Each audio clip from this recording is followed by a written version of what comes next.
Hai, perkenalkan nama aku Rido. Terima kasih buat kawan-kawan yang telah mengklik video ini dan selamat datang pada segmen Mirror, Misteri, dan Horror.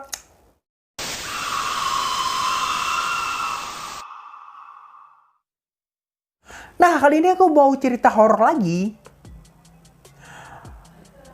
Kebanyakan cerita horor kali ini yang aku buat ya, karena ceritanya itu seru-seru gitu. Dan aku mau share ke kawan-kawan semua cerita ini gitu. Tapi dalam bentuk penyampaianku gitu. Tapi kalau kawan-kawan yang pengen cari tahu sendiri ya, klik aja fanspage-nya ini gitu. Aku taruh linknya di deskripsi, oke? Ceritanya itu seru-seru gitu, meskipun admin itu nggak aktif lagi gitu. Nah, bagaimana keseruannya cerita ini? Kawan-kawan tonton video ini sampai habis, oke? Kenapa harus kawan-kawan nonton video ini sampai habis? Karena di cerita ini ada petualangannya, ada misterinya, ada horornya gitu. Jadi ceritanya itu nggak sembarang cerita gitu. Ada yang membuat kita, fantasi kita bermain gitu. Dan membuat kita merasa ikut dalam cerita ini dan bisa membuat kita itu merasa gimana ya, pokoknya cerita itu menegangkan lah gitu. Oke, langsung saja ke ceritanya. 3, 2, 1, cekidot.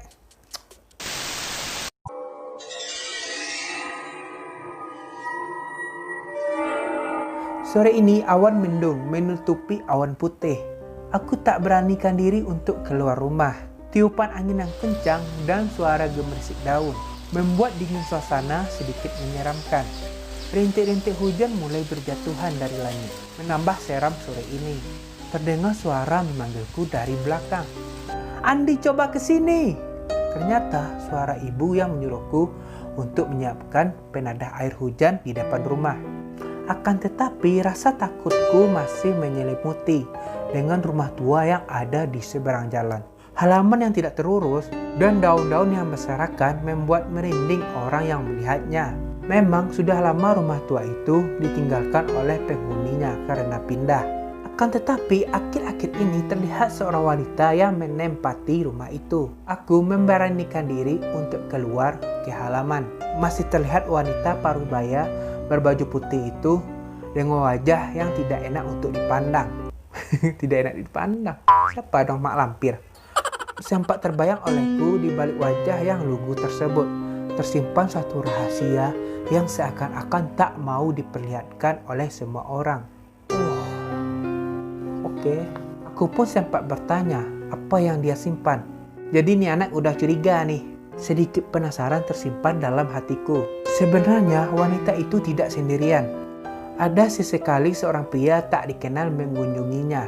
Pria itu kadang datang dengan membawa sebuah truk pengangkut muatan dan sering keluar masuk rumah itu. Entah apa yang dilakukan mereka dalam rumah tua itu. Hari ini pria itu tidak datang. Mungkin tidak ada kunjungan untuk kali ini. Hujan deras pun akhirnya turun. Bak penampungan juga sudah aku siapkan.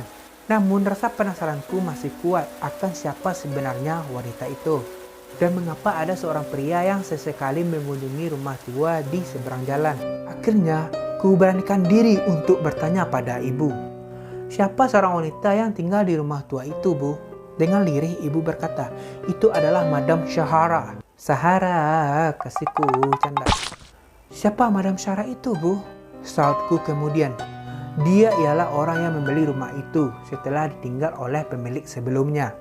Konon rumah itu ditinggal karena dianggap angker oleh pemiliknya." "Kenapa, Bu?" Sautku lagi. Sambil duduk ibu bercerita tentang rumah angker di seberang jalan. Dulu pernah kejadian setiap malam penghuninya selalu mendengar suara tangisan dari samping rumah.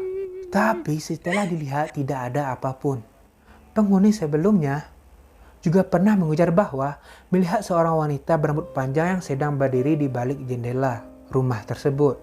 Bulu kudukku merinding mendengar cerita ibu yang seakan-akan memang pernah terjadi. "Tapi Bu, mengapa Madam Syahara mau menempati rumah angker itu?" ujarku. Jadi dijawablah sama ibunya. "Karena menurut keterangan dari warga sini, Madam Syahara ialah seorang paranormal alias dukun, jadi beliau berani menempati rumah itu," ujar ibu dengan lirih. Sambil mengangguk, aku bertanya pada ibu, "Tapi Bu, siapa seorang pria yang sesekali berkunjung ke rumah tua itu?" "Jelasku," dijawablah sama ibunya. "Ibu kurang tahu, mungkin seorang pasien yang ingin konsultasi," ujar ibu. Kami kemudian saling berbincang satu sama lain. Tak terasa hari sudah mulai gelap, hujan pun juga sudah reda. Ternyata sudah lama juga ibu bercerita. Aku sudah mulai mengantuk, tapi masih terbayang olehku tentang cerita ibu tadi. Rasa penasaran, juga curiga, masih tersimpan tentang seorang pria yang sering mendatangi rumah itu.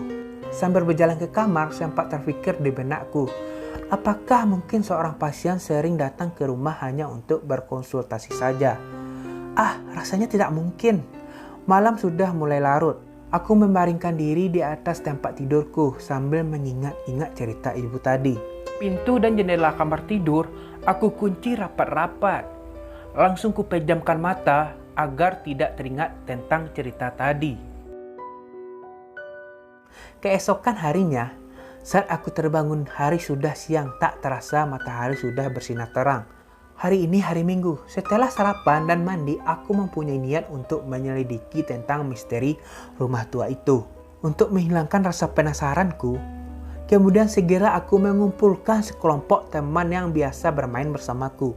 Kami sangat suka mencari sebuah kasus yang biasa kami pecahkan. Kelompok ini kami namai dengan The Four Detective. Awalnya hanya sekedar kesenangan kami akan sebuah film yang berjudul Scooby-Doo. Tapi lama-kelamaan kami ingin memerankan setiap tokoh dalam film itu. Jadi mereka ini berempat ya. Aku kemudian mengumpulkan teman-teman untuk berdiskusi tentang misteri rumah tua. Setelah aku ceritakan sebuah kasus tentang misteri rumah tua itu, kami mulai menyusun rencana. Aku dan Doni, aku ini siapa nih? Aku dan Doni bertugas mencari informasi yang mencurigakan. Sedangkan Tony dan Jack ya, bertugas mengintai gerak-gerik penghuni sekaligus seorang pria yang mencurigakan itu. Rencana ini akan kami laksanakan sore hari, karena pria itu sering muncul pada sore hari. Pada sore harinya, pada pukul jam 4.30, kami mulai beraksi. Aku dan Doni mencari informasi ke seorang warga yang kenal betul tentang rumah itu. Konon beliau ialah penjaga malam rumah itu setelah ditinggal oleh penghuninya. Memang pernah terjadi tentang suara tangisan dan sosok wanita berambut panjang yang sering muncul. Sampai akhirnya Madam Sahara menempati rumah itu dan beliau berhenti sebagai penjaga malam rumah itu. Dan dulunya rumah ini ternyata ada penjaganya, tapi itu dulu gitu. Penjaga rumah ini sebelum Madam Sahara menempati rumah itu. Jadi penjaganya ini bersama penghuninya yang dulu gitu. Sedangkan Tony dan Jack mengintai dari sebuah pos kamling di sebelah rumah tua. Setiap kelompok membawa sebuah walkie-talkie. Wow, udah keren nih pakai walkie-talkie. Untuk saling menghubungi. Tahu nggak walkie-talkie yang kayak, "Oi, kamu di mana? Ganti." Ya, pos. Nah, kayak itulah. Kalian tahu kok. Setelah hampir 1 jam kelompok Jack menunggu, akhirnya pria tinggi yang dimaksud muncul berkunjung ke rumah tua. Tony menghubungi Doni bahwa segera merapat ke TKP. Aku dan Doni segera bergabung dengan mereka. Wih, seru banget nih. Selang beberapa waktu, aku dan Doni sampai. Terlihat seorang pria turun dari sebuah truk pengangkut dan berjalan menuju rumah tua. Kemudian muncul seorang wanita tua membukakan pintu dan berbincang-bincang sebentar. Si pria lalu kembali ke truk. Pria yang berbadan besar kayak aku. Cerdak. Pokoknya lebih besar dari aku lah. Yang lebih besar dari aku lah. Aku termasuk langsing kok. Si pria lalu kembali ke truk dan membawanya masuk ke garasi. Kami mencoba lebih dekat ke rumah tua itu. Dengan mengendap-endap dan bergegas melihat ke dalam rumah. Maka aku memberanikan diri untuk mengintip dari jendela apa yang mereka lakukan. Terlihat pria tinggi itu membawa sebuah karung. Entah apa isinya. Akan tetapi aku masih bingung. Kenapa ada 2 pria? Perasaan pria tinggi itu datang sendirian. Dan kemana Madam Sahara? Setelah menurunkan muatan, pria itu kemudian kembali ke truk. Dan kami rasa akan segera keluar. Kami bergegas pergi dari rumah tua dan bersembunyi di semak-semak. Selang kemudian, truk pengangkut itu pun keluar dan meninggalkan rumah tua itu. Setelah kami rasa aman, persembunyian kami pun berakhir. Madam Sahara kemudian keluar dari rumah dan duduk di teras rumah. Sempat terfikir di benakku, kemana tadi Madam Sahara? Dan siapa pria satunya lagi? Kasus ini semakin rumit. Kami rasa sampai di sini dulu pengintaian The Four Detective. Dengan rasa kurang puas, kami kembali dan menyusun rencana lagi besok. Semoga saja besok dapat memecahkan kasus misteri rumah tua. Keesokan harinya setelah pulang sekolah, sore harinya pengintaian pun berlanjut. Kemudian menyusun rencana dengan matang. Kali ini semua pengintaian dilakukan secara bersama-sama. Pria tinggi misterius itu kembali muncul. Kami mengawasi dari pos ronda. Rencana pun berlanjut setelah si pria masuk ke rumah. Lalu aku dan Jack melihat lebih dekat. Sambil mengendap-endap, aku melihat di balik jendela tiba-tiba terlihat sosok wanita berambut panjang duduk di kursi. Aku memalingkan muka dan memberitahu Jack, "Jack, ada hantu." Aku dan Jack melihat kembali. "Mana?" kata Jack. "Tadi ada di situ," kataku. Secara tidak sengaja aku melihat Madam Sarah bersama si pria tinggi membawa sebuah karung lagi. Kami mendengar perbincangan mereka. Aku dan Jack kaget melihat sosok wanita lagi keluar dari sebuah kamar rumah tua itu. Anehnya, Madam Sarah dan si pria tidak takut, malah saling berbincang. Aku dan Jack semakin bingung. Tiba-tiba si hantu melepas topeng yang dikenakannya. Begitu juga Madam Sarah. Jack dan begitu juga aku kaget. Ternyata selama ini hantu itu jadi-jadian. Dan Madam Sarah adalah seorang laki-laki. Setelah membuka kedoknya sendiri, si pria membuka karung dan mengeluarkan sebuah bungkusan yang berisi seperti bubuk-bubuk putih. "Apakah itu narkoba?" kata Jack. "Ya benar Jack, itu narkoba," kataku. Sekarang semuanya sudah jelas bahwa mereka melakukan transaksi ganja dan rumah tua dimanfaatkan sebagai gudang penimbunan. Tanpa basa-basi kami menghubungi Tony dan Donnie untuk segera menghubungi polisi bahwa sedang terjadi transaksi narkoba di Jalan Penjahitan nomor 2. Setelah menghubungi polisi, aku melihat mereka sedang menghisap sabu-sabu. Selang beberapa waktu, polisi pun datang dan menggerebek rumah itu. Bukannya Atta Halilintar yang menggerebek rumah. Canda. Terlihat mereka sedang teler setelah menghisap sabu-sabu. Teler. Akhirnya mereka ditangkap untuk diadili. Selesai sudahlah misteri rumah tua. Ternyata hantu itu tidak ada. Hanya sebuah trik untuk melakukan tindakan kriminal yang meresahkan warga. Berakhirlah penyelidikan di Four Detective. Kami berharap akan ada hikmah dari kejadian ini, bahwa narkoba hanya merugikan generasi muda dan juga merusak moral masyarakat. Frankenstein. Bagaimana kawan-kawan, ceritanya seru nggak sih? Gitu.